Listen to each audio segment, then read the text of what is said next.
Let me move on to a second mind-body intervention, and that is meditation. So, what is meditation? I was first introduced to it through yoga. I got injured playing squash. My back, they told me yoga would help. I started yoga, it helped my back, and I got so much more out of it. In fact, so much more out of it that I'm doing my teacher training now with Debbie Cohen, and will become a yoga instructor, hopefully very soon if she passes me. There are other forms of mindfulness meditation, sitting meditation. There is Tai Chi, Qigong. There is meditation that just focuses on the breath. There is meditation that focuses on compassion. There are a few common elements to most types of meditation. Let me mention a few of them. First of all, it's focusing on one thing. Whether it's the movement, whether it's the posture, whether it's the breath, whether it's compassion and loving kindness, whether it's a flame, whatever it is, but it's focusing, whether it's a prayer, it's focusing on one thing. Usually, most forms of meditation, the foundation is deep breathing. In a sense, the way a baby breathes. Belly breathing. Breathing all the way into your belly, and then slowly, gently, gracefully breathing out. Deep breathing is usually the foundation, whether it's of Tai Chi, yoga, or sitting meditation. And finally, there is no good or bad meditation. Meditation, in a sense, doesn't have a purpose when you're meditating. You're giving yourself the permission to be human. There is no, I just had an amazing meditation, or I just feel enlightened. In fact, let me tell you a story about how I became enlightened through meditation. So, last year, I used to travel quite a bit. We lived in Israel, but I traveled once a month on average to the U.S. for a few days. And when I traveled here, I used to give talks, but I also used that time as a form of retreat. And what I would do is I would practice a lot of yoga, much more than I did in Israel. I did a lot of meditation. I had a lot of time between talks. So I had plenty of time, and I used it as a retreat. And I remember one time coming home, back to Israel, and just to give you the context, in Israel we live in a city just outside Tel Aviv called Ramat Gan, and our house is in a 20-story building. We live on the 10th floor, and the view is just breathtaking. Now, Israel is a very tiny country, so I can see both sides of Israel. The Mediterranean on one side, I can see the mountains of Samaria on the other side.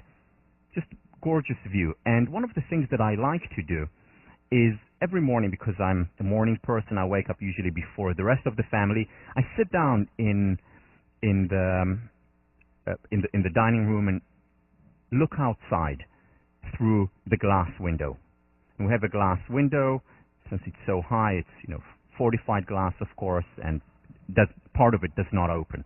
But I look through that part that does not open outside. And I do it very often. And I remember coming back from this particular trip and from the U.S. and looking outside, and suddenly all the colors seemed so much brighter. The world seemed so much clearer. And I said to myself, wow, I must have become enlightened. Because I've read in books and I've heard people talking about it that when you become enlightened, everything becomes clear. The world becomes even more beautiful than it already is. And I was sitting there on the sofa and just admiring the strong colors, the beauty, the clarity of everything. And I said to myself, after so many years, I've been meditating for over 10 years, after so many years, I'm finally enlightened. And I started to act differently because, enlightened people don't go around telling people that they're enlightened. Well, this is an exception, but... So I didn't tell anyone, I didn't even tell Tommy that I'm enlightened, but I was walking on air. And the next day, the next morning, I would wake up and again my ritual observation of the mountains in the distance. And I said, wow, the world is so beautiful. I'm enlightened. And that went on for a few days. And then one day, Tommy and I were sitting together in the lounge and just chatting. And, she was looking outside and I was looking outside. And she said, finally when you went away, after so long, I finally was able to clean the window.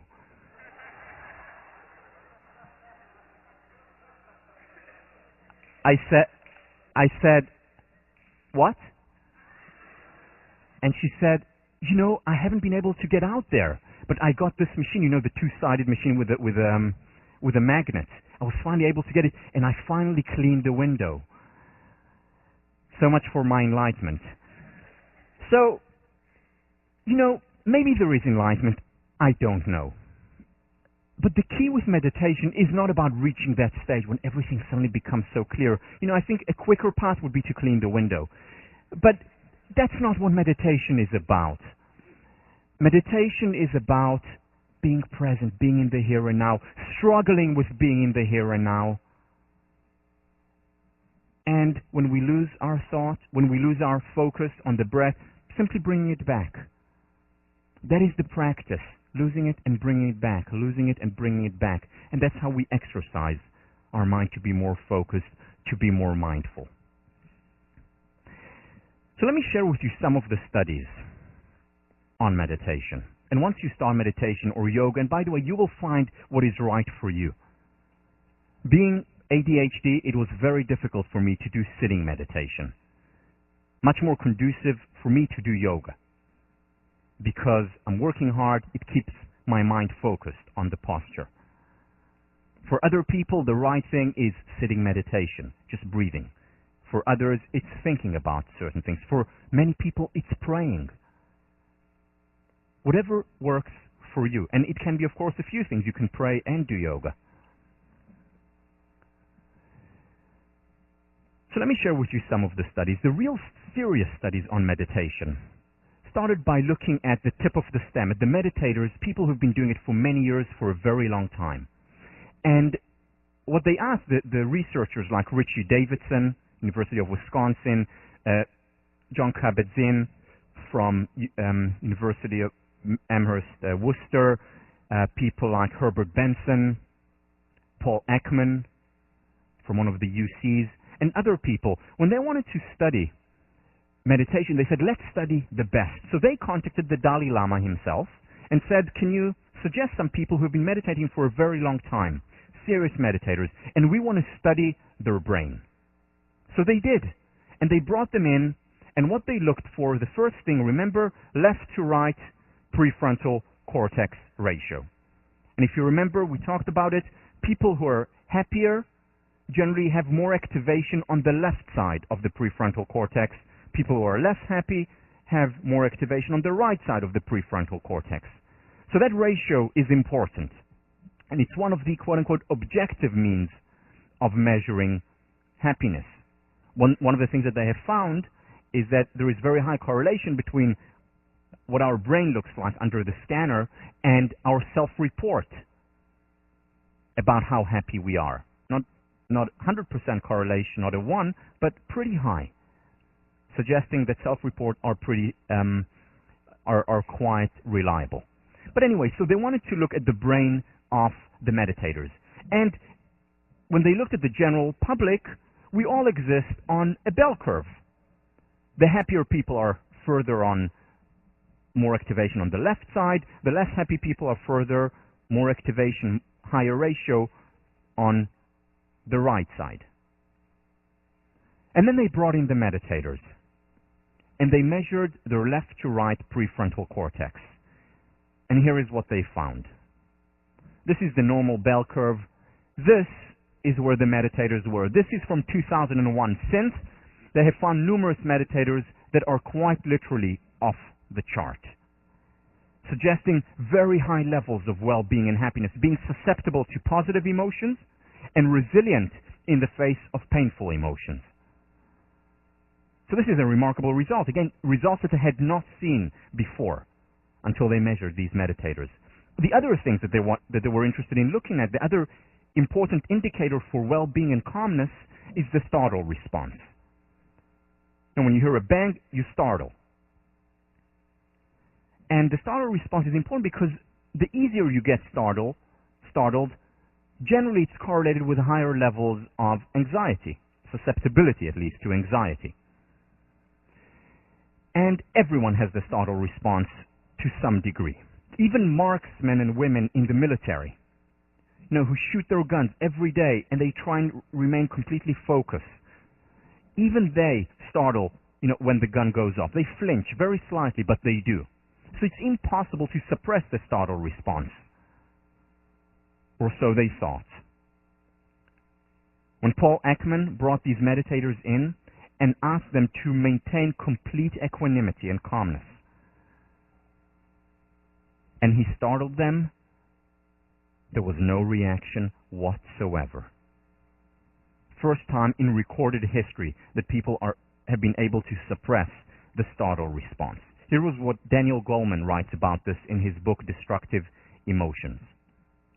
Given that the larger someone startled, the more intensely that person tends to experience upsetting emotions, Osser's performance had tantalizing implications, suggesting a remarkable level of emotional equanimity. That equanimity was also contagious, so people who tried to argue with these monks very often had a hard time becoming angry or upset, even if the topic was personally upsetting to them, such as scientists arguing about the existence of God. And they said, I couldn't get upset because calm is contagious, just like happiness is. Now, some of you may not be 100% clear about what the startle response is. So for those of you who are not, I've prepared a very brief clip.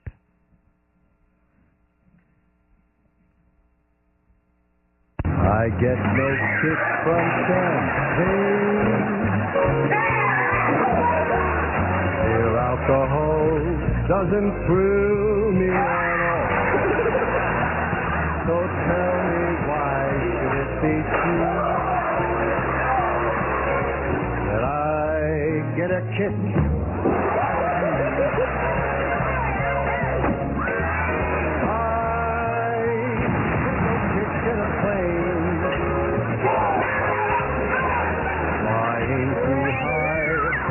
Some gal in the sky is my idea of nothing to do.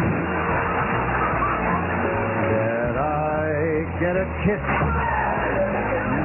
you give me a boot. I get a kick out of you.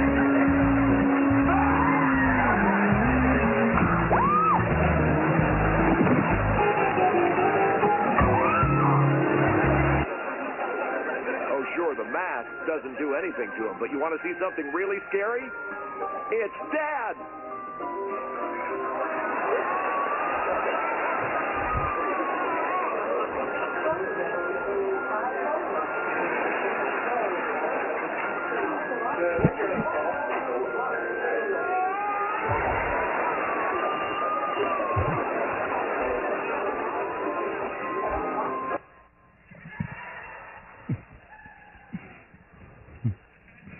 Okay. All right. Now you understand. When they studied these meditators, essentially what they were doing was applying what we've talked about, the growing tip statistic. What Maslow talks about is the growing tip statistic. Studying the best, because if you want to advance knowledge, if you want to be able to better apply ideas that work, you don't study the average teacher, you study Marva Collins.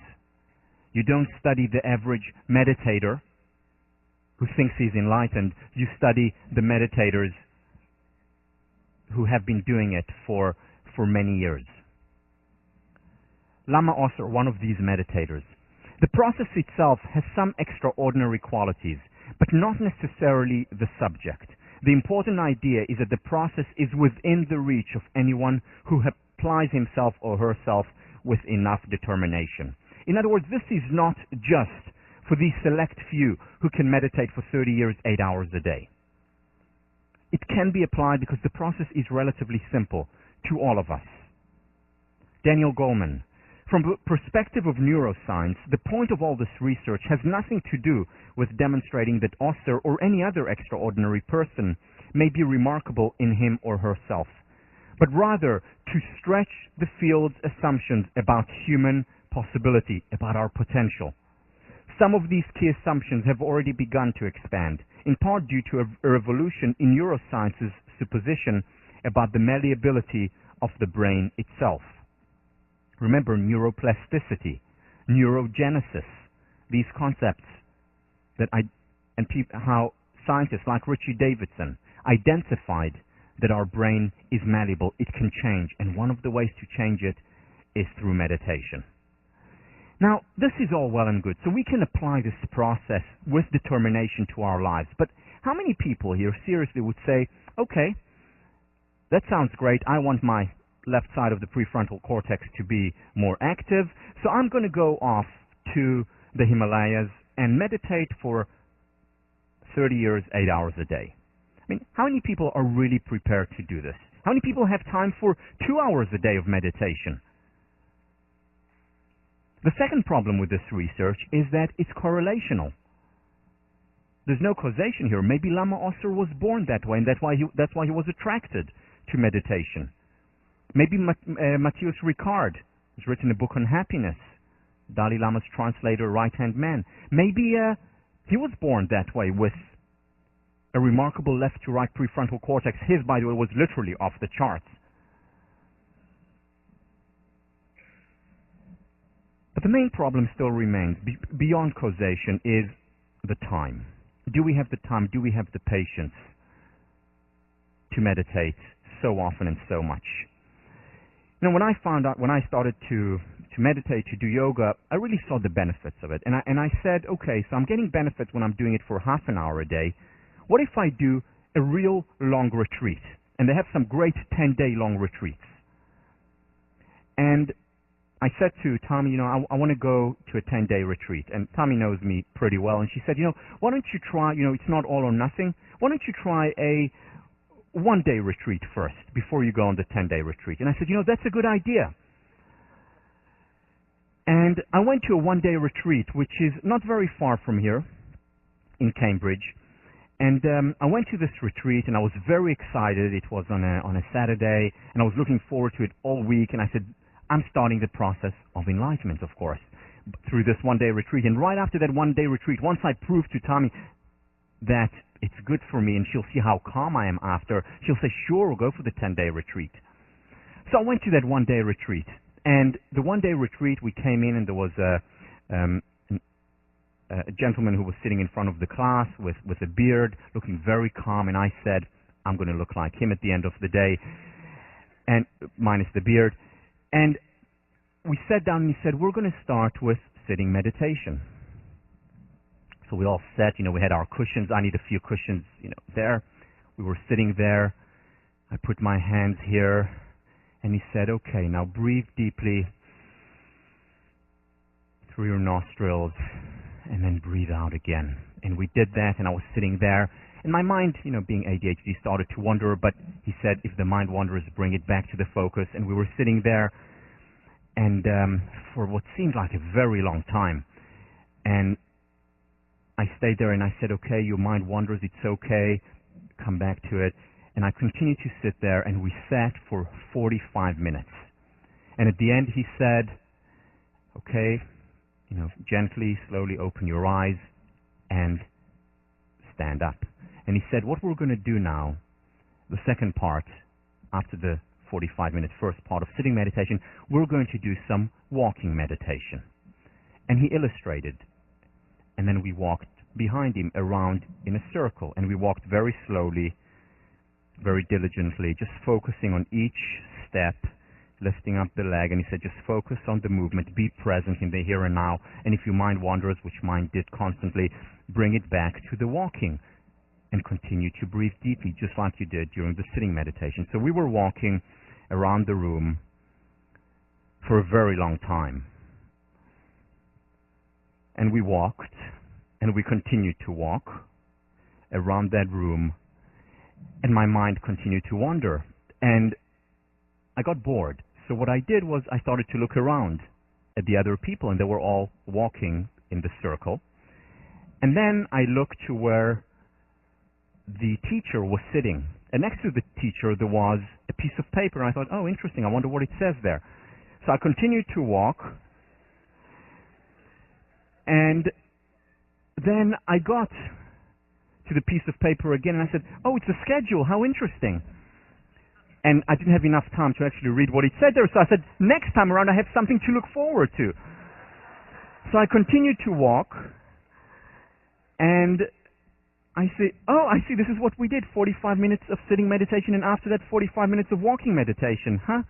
I wonder what's next. And I continued to walk, and now I had something to look forward to. I was excited. And I looked just below, and 45 minutes of sitting meditation, and then 45 minutes of walking meditation. Whoa! And another set of sitting and walking. Oh, and then lunch. I wonder what we do after lunch. 45 minutes of sitting meditation and walking. Whoa. And after that, walking meditation. So I thought to myself, wow, this is incredible. I'll see you next time. Jeez. And I walked out. I couldn't take it. So, and I ran home, but I must say I was a little bit embarrassed. So I thought, wait, maybe I'll spend the day outside, and just come back home and seem enlightened at least. But I didn't, so I called Tammy and I told her, do you want to have breakfast together? And we did. She gives me the permission to be human. I don't see myself going on a 10-day retreat. I don't see myself going on a 30-year retreat. And my question was then, as it is now, how can meditation help people who don't want to or simply can't meditate for such a long time? And don't get me wrong, I do recommend these retreats. There are people who go to these retreats and come out looking differently. I know many of my friends have been there. But that's, again, a 1-day retreat or a 10-day retreat. Some people have gone to as long as 3 months retreat, and they are good. Just not for me. So what can we do? John Kabat-Zinn, in his research, showed how meditation can apply to the people who don't want to do full days, who just have 45 minutes a day or as little as 15 minutes a day for meditation or yoga or some form of mindfulness. And he did two things. First of all, he showed how it helps for people who do less than the 30 years. And second, equally important, he showed causation. So he took two groups in one of his studies, two groups. The one group, both groups wanted to do meditation, so they expressed an interest. One group he put on a waiting list, and he said, you'll participate in the seminar in about 3 months. Or it was 4 months. In 4 months, you'll participate in the seminar. We're all booked out. The second group started the meditation regime workshop then. And the regime was essentially 45 minutes of meditation a day. During the weekend, they were together where they learned some techniques, but during the week when they were at home, 45 minutes a day of meditation. And then he compared them to the control group, the group that was waiting for a retreat, waiting for the lessons, because he wanted them to be of the same kind, people who want to do meditation. One that actually started, one that is going to start soon. And then he measured anxiety and compared to the control group anxiety levels of those who did meditation for 8 weeks. Just 8 weeks, 45 minutes a day on average. Anxiety decreased significantly. Then he looked at their happiness level, at the positive, not just the negative to the zero to the positive. And they were happier, they had better moods after as little as 8 weeks. But here are the clinchers. He then said, well, it's not enough to just self-report. It could be placebo, which is great, but he wanted to see, is there something else beyond just the placebo? And here is what he found. He looked at their left to right prefrontal cortex. And after as little as 8 weeks, there was a significant difference in those individuals who meditated. Now, this is a remarkable result. Remember, until 1998, scientists were sure that the brain is not malleable, does not change past the age of 3 or so. And suddenly here, within as little as 8 weeks, these meditators, or individuals, regular people doing 45 minutes of meditation a day, are changing the way their brain functions, making them more susceptible to positive emotions, more resilient in the face of painful emotions. Herbert Benson from our medical school here has shown that with as little as 15 to 20 minutes a day of meditation, you see a significant change over time in levels of well-being. Emotional well-being as well as physical well-being. Because the other study that John Kabat-Zinn did with these meditators was inject both groups, the control group who were waiting and the meditators. He injected them with cold bacteria. And what he wanted to do, what he wanted to measure was how would their body react in terms of antibodies.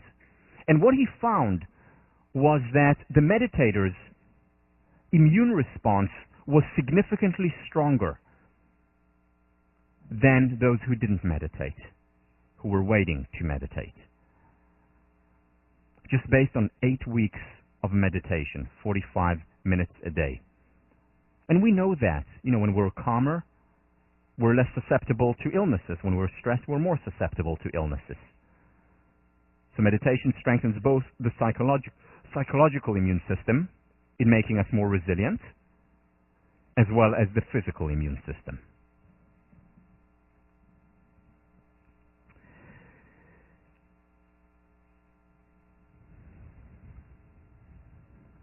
Mindfulness has been used in numerous areas, numerous places, as therapy, more and more so today, both as in together with cognitive behavioral therapy, together with medication, as well as on its own. And it's been shown to be extremely effective. The book I recommend, if you want to get a good outline of what the field has to say, is called The Mindful Way Through Depression, that talks about how mindfulness can help us overcome major depression, mild depression, as well as things like anxiety, and how it can also help other psychological disorders. And one of the things, for example, that they show there, unfortunately we know that once someone has major depression, the likelihood of it reappearing, whether it's a month later or sometimes years later, is much higher than if we've never had major depression. Why? Think about what we have discussed before. What we talked about is how the brain creates neural pathways. Now, if a neural pathway has been created, and it's a strong neural pathway of depression, very often something which is relatively mild that happens can send us back to that neural pathway. So we go through a relatively hard period, nothing that serious, but immediately the brain looks for the largest neural pathway, the largest river, metaphorically speaking, and it goes there. And we have the major depression again, with little reason. And after we have it 2 or 3 times, the neural pathways are even stronger, even more likely to recur. What they have found when they introduced mindfulness meditation or mindfulness therapy, in addition to cognitive behavioral therapy, was that it reduced the likelihood of recurrence of major depression among people who have major depression or had major depression, reduces the likelihood by over 50% of relapse. That's in a longitudinal study. So this really helps. It also helps deal with non-major depression. It helps dealing with sadness. Now, how does it work? Let me, again, very briefly, I do recommend this book. We could have a whole course on this book. The book has also got an 8-week program, which is fantastic. Its first level, it's about awareness and acceptance of the body signal. What do they mean here? You see, whenever we experience an emotion, there is always a physical manifestation to it. Positive emotions such as happiness, it could be butterflies or just feeling very broad. in the upper body or whatever it is, but also painful emotions. For example, if I experience, personally, when I experience anxiety, it's here. I feel it here. Or here, in the knot in my stomach that I talked about. People who experience depression or even sadness feel it somewhere. Again, whether it's in the stomach, whether it's in the shoulders, there's always a physical manifestation to an emotional experience. And what they are saying, and what the research has shown, is that when we begin to experience a painful emotion, immediately going and becoming mindful, aware of whatever the physical manifestation is. So instead of beginning to ruminate and to dwell on why am I depressed, what's going on, what's happening, not again, I hope this won't start. Instead of going into this rumination, going immediately to the physical manifestation of it, to the body. So okay, I'm beginning to feel stress, okay, and focusing on it and accepting that knot, not trying to fix it, as we'll talk about in a minute. Simply accepting it for what it is. Looking at it and saying, oh, that's interesting. Oh, it's quite a big knot. Oh, no, it's small. Oh, it's getting actually bigger. As opposed to saying, I want it to go away. Oh, it is going away. That's interesting. But that's not the purpose. The purpose is simply to become aware of it. Simply to become aware of whatever the physical manifestation of the emotion is. Now, why does this work? It works because it creates an alternative neural pathway, with the usual neural pathway that is created when we feel dis-ease is going into the mind, ruminating about it, and usually going to the channel that existed before, the channels or channels that existed before, and these are channels associated with our depression or our previous negative experiences that have been reinforced. What we're doing now, instead of going into these reinforced channels inside our mind and further reinforcing them, we're creating an alternative one. Oh, pain? Let's go to the body. And that alternative channel, the reason why it works is because that's when we're going to the body's natural ability to heal. Most of the illnesses that we face, the body has the most, not all, has the capacity to heal itself. Most of the cuts that you get, you don't need to do anything about it. In fact, you shouldn't do anything about small cuts. Play with it, look at it, touch it. Just let nature take its course. It will fix it by itself. Same with digestion. You don't need to think about digestion. The body has its own internal wisdom, its own internal healer. And this is exactly what happens when you go and you divert attention from, oh, what am I going to do about it? What's happening? It's so terrible. I hope I won't feel this way. I hope I feel better soon. And why am I feeling this way? What's the cause? Sometimes it's important to do it and to analyze and to write about it as opposed to ruminate about it, or to talk to someone about it as opposed to ruminating about it. But the most effective in most situations is to just go to the bodily sensation and be aware of it. Accept it. Don't try and fix it. Just let it be there and just observe it. And our internal healer will take care of itself. The key, in order to become adept at it, is to practice. It's to practice it, to do it over and over again. Just like everything else that we've discussed in this class. There are no quick fixes. How do we practice it? First, and this is part of their 8-week program, which I'm doing right now. The first is body scan. Become aware of your body just by lying down and thinking and observing, first of all, your foot, then becoming aware of your knee, becoming aware of sensations in your quads, becoming aware of sensations in your stomach, wherever it is, going through the whole body, and practicing and becoming more aware. And this is doing it in a cold state. This is doing it in practice, in a simulator. And then when we're in a hot state, when we actually experience that emotion, that painful emotion, we're ready to go to it, and we know what to do. Practice also means when we lose focus, we go back to it. And that's the practice. The practice is not remaining completely centered for 30 minutes. The practice is losing and coming back, losing focus and coming back again. And then also practicing in real life.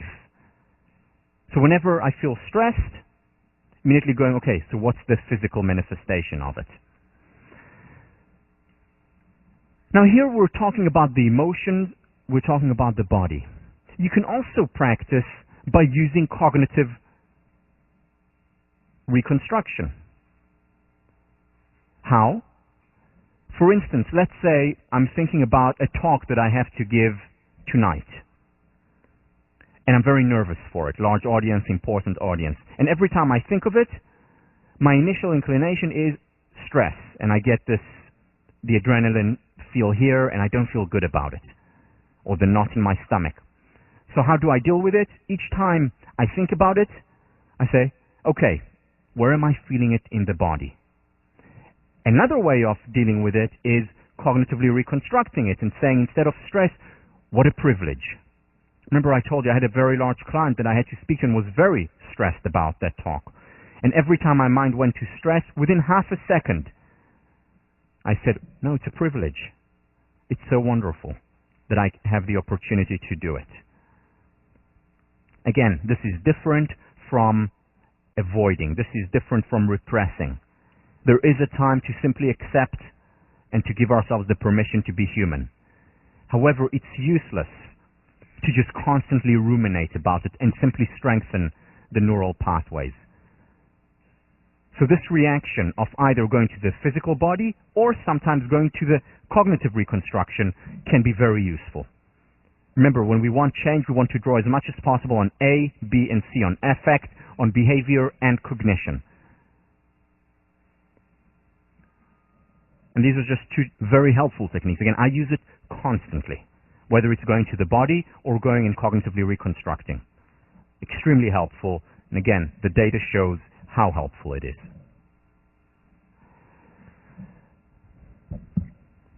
Let's try it. Let's do a quick mindfulness meditation and incorporating some of the ideas that I discussed now and things that we've discussed in the past.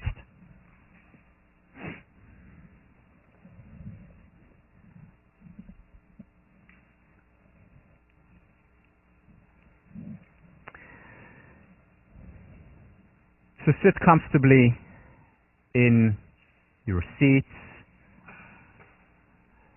as much as possible, your back straight, leaning on the back if that is more comfortable. Elongate your neck as much as possible. Create a straight line in your upper body. Plant your feet as comfortably as you can on the floor.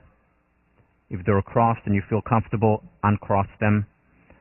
And rest your hands either on your legs or folded, however you feel comfortable. And if you feel comfortable, close your eyes.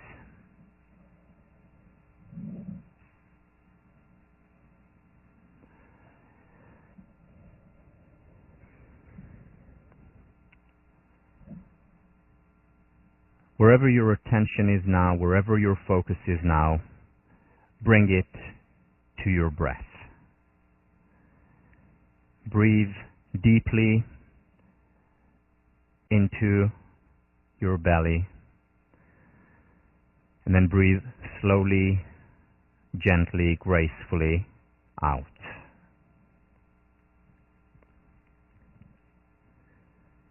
Take a deep breath in,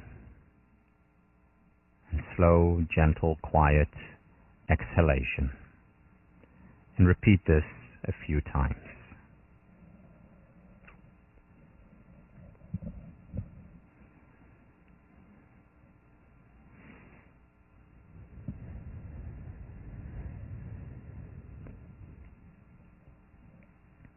If your mind wanders, simply, gently bring it back to the breath and practice.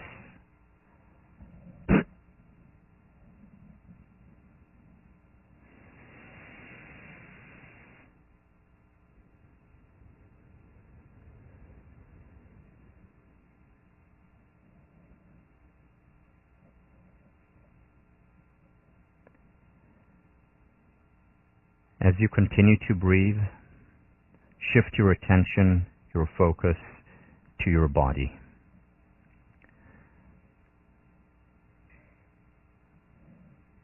Your feet, shins, your legs, your waist, your belly, your back. Just scan your whole body, your chest, neck, your head, and find one area in your body that is slightly tense, that you feel more than others, that is less relaxed than the rest of the body.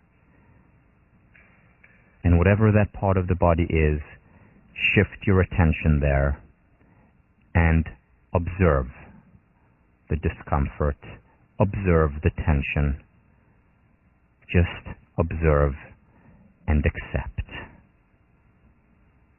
It is.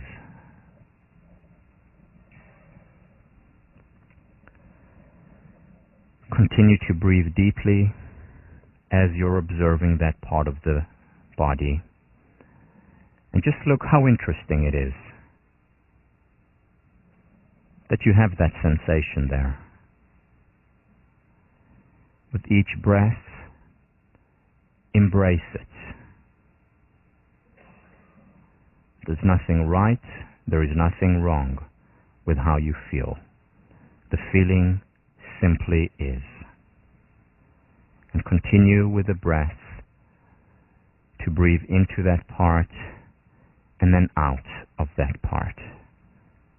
Simply observing it, accepting it, being with it.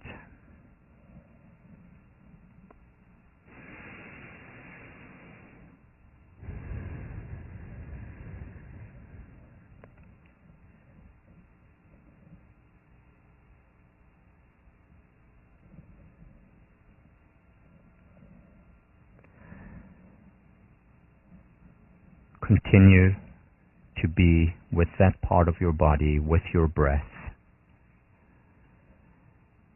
and experience the experience.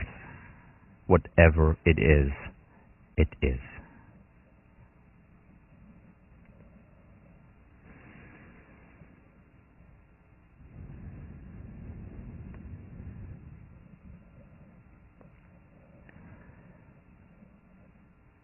And then gently say goodbye to the focus on that particular part, very gently, because you just embraced it, and return to your breath.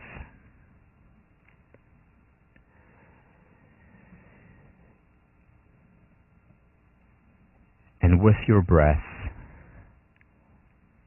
wash, cleanse your entire body, starting with your soles, going all the way up to the top of your head.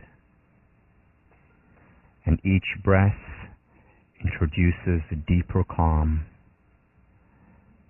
deeper acceptance, deeper being.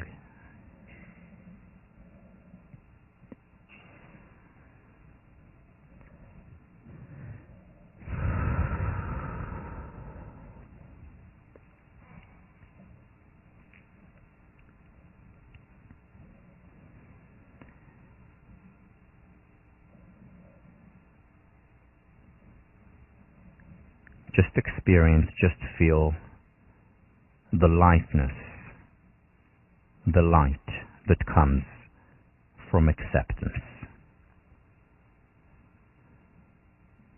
from our natural state of being.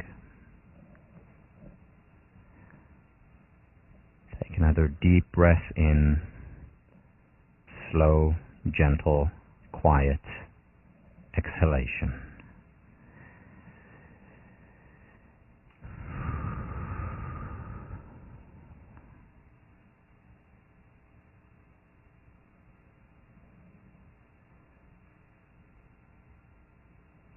And with the next exhalation, open your eyes.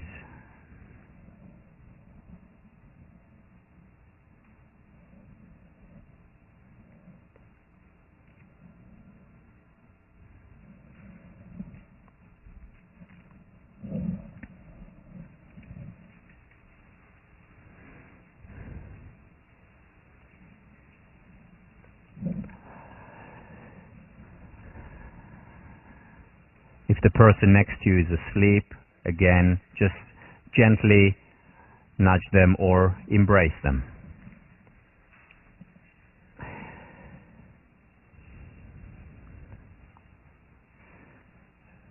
The effects of mindfulness meditation, mindfulness therapy, is quite literally mind-boggling. What we're doing and what mindful therapy does is change our focus from doing to being. How is that? You see, usually when we experience something stressful, or when our mind goes to a sad place, our immediate reaction is, how can I fix it? How can I fix it? And we try to fix it by thinking about alternatives, or by getting ourselves to feel better, by thinking through the problem that we're facing. Why? Because this fixing mind works. I mean, it's because of the fixing mind that we have science and technology and progress, and it's because of the fixing mind, the thinking mind, that you got in here. You didn't get in here because you were a great meditator. You got in here because you did well on your tests. You were able to solve problems well on the SATs. And that's a good thing, and that's important skill, but very often it's counterproductive when it comes to dealing with mental, psychological issues. We gravitate toward it, we want to fix it, but very often it's counterproductive. Just like it would be counterproductive to try and meddle with the digestion that our body goes through, the digestive process. It happens independent of us. If we try and play with it, open it, look at it, help it, we'll only hurt it. Why? Because the internal mind, the internal healer, the internal wisdom knows best to deal with certain things. Not everything, but certain things, such as digestion, such as very often, not always, but very often, with mental afflictions, with painful emotions. So we're shifting our focus from trying to fix to simply be with that emotion, with that experience, with the manifestation of the pain. In their book, William, who teaches at Oxford, trying to get rid of depression in the usual problem-solving way, trying to fix what's wrong with us, just digs us in deeper. Rumination is part of the problem, not part of the solution. Now, the emphasis here is on rumination. It's not, and we've talked about it a lot, it's not the fact that if you're writing your journal, it's not helpful. It's good for you to write about issues that you're dealing with in your journal. It's good to talk to a very close friend. But just rumination and going over the same scenario over and over again, ruminating about it, trying to fix it, very often makes it worse. And would be better off just going to the emotion, going to the physical manifestation. Try it. See what's right for you. It may be right for you to, write for half an hour on one occasion and then just meditate on it for 10 minutes.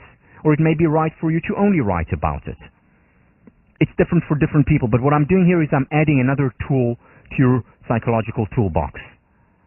And just like we can cognitively reconstruct, as opposed to seeing it as a threat, to see it as a challenge, as opposed to seeing it as a threat, to see it as a privilege, as opposed to seeing it as a failure, to see it as a learning opportunity, we can also have emotional reconstruction, where instead of just thinking and ruminating about it, we go to the experience.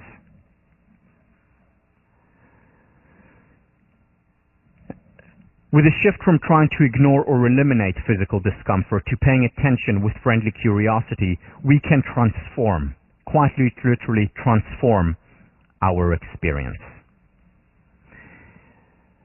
I'm going to leave you today with a last tip, and this is something that is very important and that I highly recommend doing for all of you, no exception.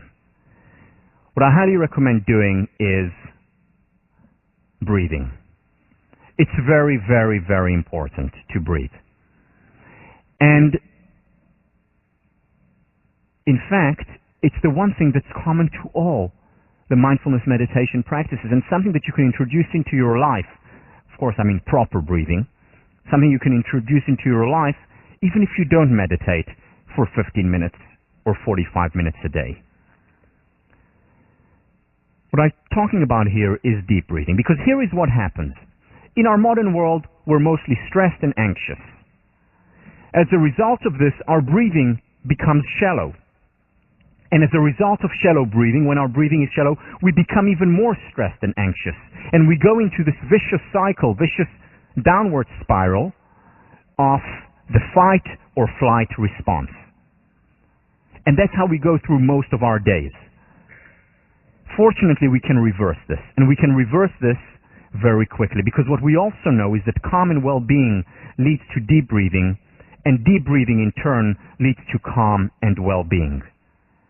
We can reverse the fight or flight response and enter what Herbert Benson calls the relaxation response within as little as 3 deep breaths.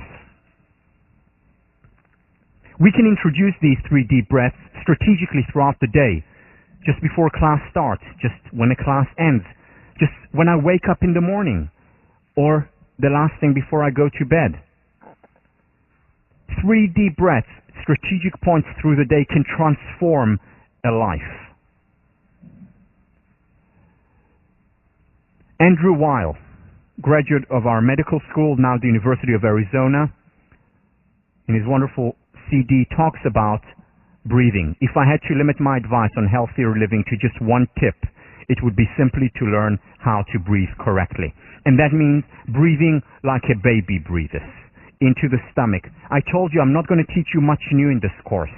You know how to breathe. You learned how to breathe when you were born. All we're doing now is chipping away the excess stone so that you go back to your natural wisdom, your natural healer. In a wonderful book, Ali Crumb's dad, she did the article with Ellen Langer, Thomas Crumb, gives some good advice about how we can reverse the flight or fight response.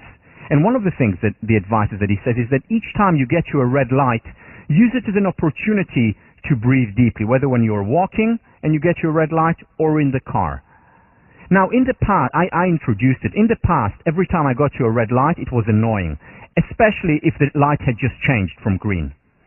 Now, whenever I get to a red light, it's an opportunity, and I breathe deeply. Introduce deep breathing into your life just a few times a day, and that can have far-reaching consequences.